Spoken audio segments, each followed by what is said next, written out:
Siapa yang mau putri saya cantik betul ya. Tidak ada jerawat sama sekali. Tidak ada. Cantik, siapapun boleh. Tapi di bawah itu banyak buaya di sungai itu. Jadi semua orang berlomba ingin dapatkan ikan. 1, 2, 3, makan buaya laki-laki itu Ada lagi pokoknya yang gagah-gagah jago berenang makan buaya.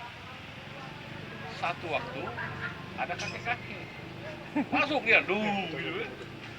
Dan hebatnya lagi kakek itu bisa melewati buaya itu semua.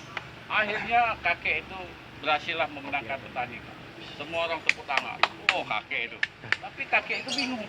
Ngapain dia ini ya tepuk tangan semua. Rupanya kakek itu nonton dia di atas itu. Ini orang didorong orang. Jadi dia nggak tahu. Saya tidak mau putri itu. Saya mau siapa yang dorong saya. Jadi kakek itu tuh nggak mau ikut. Gini-gini dorong orang. Cuman kali buaya itu nggak mau makan juga. Udah kelet. Gitu. itu cerita dari tempat dusun nenek. Jalan pemain.